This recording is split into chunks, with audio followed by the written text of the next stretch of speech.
Right. ఇక తెలంగాణ వ్యాప్తంగా ఈ ఉదయం 6 గంటల నుంచే ఓటర్లందరూ కూడా క్యూ లైన్లో ఉండి వాళ్ళ ఓట్లను సద్వినియోగపరుచుకుంటున్నారు. అయితే హైదరాబాద్ వ్యాప్తంగా కూడా ఓటర్లందరూ కూడా క్యూ లైన్లో కొంత కిక్కిరిసిపోయారని చెప్పుకోవాలి. కొంత ఉదయం పూటే ఓటు వేస్తే మధ్యాహ్నం ఎండ వచ్చినా కానీ ఇబ్బంది ఉండదనేటువంటి ఒక నేపథ్యంలో ఓటర్లందరూ కూడా ఈ ఉదయం నుంచే క్యూ లైన్లలో బారులు తీరారు. అయితే ఇదే అంశానికి సంబంధించి మరింత సమాచారం అంచడానికి మా ప్రతినిధి ఇన్నారెడ్డి పాత బస్తీ నుంచి చార్మినార్ దగ్గర నుంచి ఆయన సిద్ధంగా ఉన్నారు. అసలు అక్కడ పరిస్థితులు ఏ విధంగా ఉన్నాయి, ఓటర్లలో చైతన్యం ఏ విధంగా ఉంది, ఓటర్లు ఏం చెప్తున్నారనే దానికి సంబంధించి మరింత సమాచారం అందించడానికి చెప్పండి ఇన్నారెడ్డి. అసలు మొత్తంగా హైదరాబాద్కు సంబంధించి ప్రస్తుతం ఓటింగ్ సరళి ఏ విధంగా జరుగుతోంది, ప్రజలందరూ కూడా ఉదయం నుంచి వెళ్తున్నారా లేకపోతే ఇంకా టైం ఉంది కాబట్టి నిదానంగా వెళ్దాం అనుకుంటున్నారా? ఒక హాలిడేగా ఎవరైతే మనం చూస్తున్నా ప్రస్తుతం మనం చార్మినార్ దగ్గర ఉన్నాం. ప్రస్తుతం అయితే ఓవరాల్గా చూస్తే ఇక్కడ పాత బస్తీల్లో కొంచెం బందకొడిగానే ప్రస్తుతం అయితే ఓటింగ్ సార్లు కొనసాగుతూ ఉందని తెలుసుకోవచ్చు. అయితే ఎప్పుడు బిజీగా ఉండే చార్మినార్ పూర్తి బందోబస్తుతోటి ఇక్కడ ప్రస్తుతం మనకి ర్యాపిడ్ యాక్షన్ ఫోర్స్ కనిపిస్తూ ఉంది. అలాగనే పబ్లిక్ కూడా పెద్దగా ఎవరు కూడా రోడ్డు మీద మనకు కనిపించే పరిస్థితి లేదు.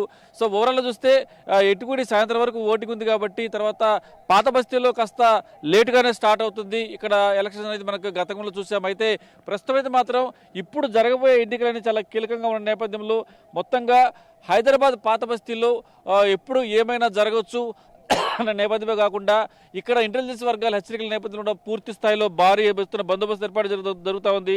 ఓవరాల్గా లోక్సభకు సంబంధించిన దీంట్లో బందోబస్తుల్లో మొత్తంగా చూస్తే 73,414 మంది పోలీసులు, అలాగే 500 తెలంగాణ స్పెషల్ ఫోర్స్ విభాగాలు ఉన్నాయి. మొత్తం మీద 124 సెంట్రల్ ఆర్మ్డ్ ఫోర్స్ తోటి భద్రత ఏర్పాటు చేసినట్టు కూడా నేను డీజీపీ చెప్పడం జరుగుతూ ఉంది. అయితే 7,000 మంది ఇతర రాష్ట్రాల నుంచి కూడా బందోబస్తు కోసం తీసుకొచ్చారని చెప్పి తెలుస్తూ ఉంది.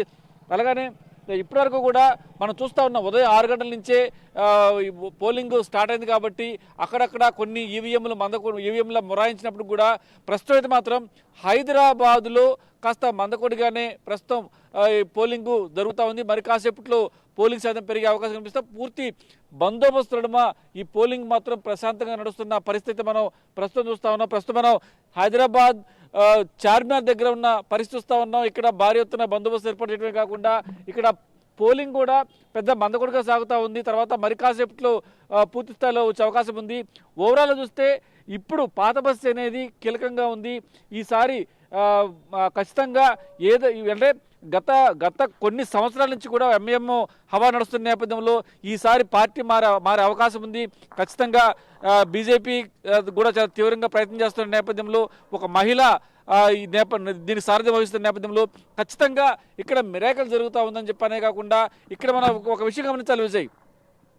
ఇక్కడ గతంలో కూడా దొంగ ఓట్లు వేయడం కానీ తర్వాత కొన్ని వాందనీయ సంఘటనలు జరిగాయి కాబట్టి ఈసారి బీజేపీ తర్వాత రాష్ట్ర ప్రభుత్వాలు కూడా ఇక్కడ ఎలాంటి దొంగ ఓట్లు వేయటం కానీ తర్వాత ఎలాంటి అవాంఛనీయ సంఘటన జరగకుండా ప్యూర్ అండ్ క్లీన్గా ఎలక్షన్ జరగాలి అని చెప్పేసి కూడా అన్ని పార్టీలు కూడా హైదరాబాద్ పాత బస్తీ మీద అంటే ఎంఐఎంకు గండి కొట్టాలి అని చెప్పేసి అన్న నేపథ్యంలో ప్రస్తుతం ఇక్కడ పరిస్థితులు కొనసాగుతూ ఉన్నాయి.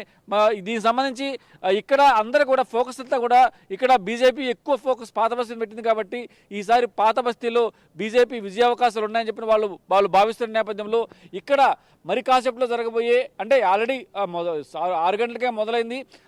కాకపోతే మరి కాసేపట్లో పూర్తి స్థాయిలో పోలింగ్ స్టేషన్ల జనాలు వచ్చి ఓట్లు వేసే పరిస్థితి ఉంది. అయితే ఇక్కడ అందరూ ఫోకస్ ఎడబెట్టారు కాబట్టి హైదరాబాద్ పాత బస్తీలో ఏం జరుగుతూ ఉంది, తర్వాత దీంట్లో ఎవరు విన్ అవుతారు, తర్వాత ఇక్కడ పరిస్థితులు ఏదైనా తేడా వస్తే ఎలాంటి పరిస్థితులు అయినా సరే ఎదుర్కొనేందుకు సిద్ధంగా ఉన్నామని చెప్పడం కూడా పోలీసు యంత్రాంగం చెప్తున్న పరిస్థితి. ప్రస్తుతం అయితే మాత్రం ఇలా ప్రశాంతంగా ఇక్కడ ఎన్నికల ఎలక్షన్స్ కొనసాగుతున్న నేపథ్యంలో చార్మినార్ పాత బస్తీ అనేది మాత్రం చాలా కీలకంగా ఉంది. ఖచ్చితంగా మరి కాసేపట్లో తర్వాత మధ్యాహ్నం తర్వాత కూడా కొంత ఉద్రిక్త పరిస్థితులు నెలకొనే అవకాశం కనిపిస్తూ ఉంది. ఎందుకంటే ఇక్కడ బీజేపీ కూడా అన్ని పోలింగ్ బూత్ల్లో కూడా ఎక్కడ కూడా ఎలాంటి చిన్న తప్పిదం లేకుండా ఎట్టి పరిస్థితుల్లో ప్రశాంతంగా ఎన్నికలు జరగాలి అని చెప్పేసి నేపథ్యమే కాకుండా ఈసారి ఎంఐఎంకు గండి కొట్టేందుకు వాళ్ళు వ్యూహాత్మకంగా వస్తున్న నేపథ్యంలో మరి ఇరు పార్టీల సంబంధించిన వ్యక్తులు కూడా ఎక్కువ ఫోకస్ ఈ చార్మినార్లోనే పెట్టారు. ప్రస్తుతం మనం చార్మినార్ దగ్గర చూస్తున్న పరిస్థితి చూస్తూ ఉన్నాం. చాలా ప్రశాంతంగా ఉంది. ఎప్పుడు బిజీగా ఉండే ఈ చార్మినార్ ప్రాంతం ప్రస్తుతం అంటే ఎలక్షన్స్ సందర్భంగా ఎవరు కూడా రోడ్డు మీద కూడా ఉండే పరిస్థితి లేదు. ప్రస్తుతం ఎవరికి వాళ్ళు ఓట్లు వేసుకునే పరిస్థితి ఉంది. మరి కాసేపట్లో అంటే ఇక్కడ మన కొన్ని పోలింగ్ స్టేషన్లు మనం తిరిగినప్పుడు హైదరాబాద్ పాత బస్తీలో కాస్త మందకొడిగా ప్రారంభం చెప్పుకోవచ్చు. మరి కాసేపట్లో పూర్తి స్థాయిలో అన్ని పోలీస్ స్టేషన్లకు వచ్చి తమ ఓటు హక్కు వినియోగించే పరిస్థితి ఉంది. మొత్తం మీద ఈ హైదరాబాద్ పాత బస్తీ ఎన్నికలు అనేది తర్వాత ఎలక్షన్స్ అనేది ఈ పోలింగ్ అనేది మాత్రం చాలా కీలకంగా మరి అవకాశం ఉంది. చిన్న ఇబ్బంది తలెత్తినా కొంచెం ఉద్రిక్త పరిస్థితులు ఉంటున్నాయి కాబట్టి ఎక్కడ ఎలాంటి అవాంఛనీయ సంఘటన తలెత్తే అవకాశం లేకుండా పూర్తి స్థాయిలో బందోబస్తు ఏర్పాటు చేసిన పరిస్థితి మనం చూస్తూ ఉన్నాం విజయ్. పాత బస్తీకి సంబంధించి ఈసారి టగ్ ఆఫ్ వార్ గానే కనిపిస్తోంది. ఎందుకంటే గతంలో ఎప్పుడూ కూడా ఎంఐఎం పార్టీయే సింగిల్ సైడెడ్ గా ఉండేది. కాకపోతే ఈసారి అలా కాకుండా మాధవీలతను బీజేపీ అభ్యర్థిగా నిలబెట్టడం కావచ్చు, ఆమె ప్రచార పర్వం కావచ్చు, అంతా కూడా మనం చూస్తూనే వచ్చాం. అంటే కొంత ఓటర్లను కూడా చైతన్యపరిచారు అనేటువంటి ఒక రాజకీయ విశ్లేషణ కూడా ఆమె విషయంలో జరుగుతోంది. ఖచ్చితంగా వన్ సైడెడ్ గా ఉండదు కాబట్టి ఈసారి పాత బస్తీలో కూడా ఒక టఫ్ ఫైట్ జరిగే అవకాశం మాత్రం కనిపిస్తోంది. దాంతో పాటుగా మాధవీలత కూడా ఈ ఉదయాన్నే ఆమె ఓటును సద్వినియోగం పరుచుకున్నారు. ఓవైసీ కూడా ఓటు వేసేందుకు వెళ్తున్నట్లుగా తెలుస్తోంది. అయితే ఇవన్నీ పక్కన పెడితే ఒక అర్బన్ ఏరియాగా హైదరాబాద్ని చూసుకున్నట్లయితే, లేకపోతే హైదరాబాద్లో ఉన్నటువంటి సికింద్రాబాద్ పార్లమెంట్ నియోజకవర్గం కావచ్చు, లేకపోతే ఇటు హైదరాబాద్ పార్లమెంట్ నియోజకవర్గం కావచ్చు, రెండు పార్లమెంట్ నియోజకవర్గాలకు సంబంధించి మొదటి నుంచి కూడా ఓటు శాతం అత్యల్పంగా నమోదవుతూ వస్తోంది. 50% తక్కువ నమోదైనటువంటి సందర్భాలు కూడా అనేక చూసాం. అంటే లాంగ్ వీకెండ్ వచ్చేసింది కదా, శనివారం, ఆదివారం, సోమవారం అని చెప్పి ఈసారి కూడా అనేక మంది ఓటు వేయకుండా ఇతర ట్రిప్పులకు వెళ్ళడం కావచ్చు, లేకపోతే సొంతూళ్ళకు వెళ్ళిపోవడం కావచ్చు చేస్తున్నారు. అంటే ఓటు వేసే బాధ్యతను అర్బన్ ఏరియాస్లో విస్మరిస్తున్నారు అనేది చాలా సుస్పష్టంగా కనిపిస్తోంది.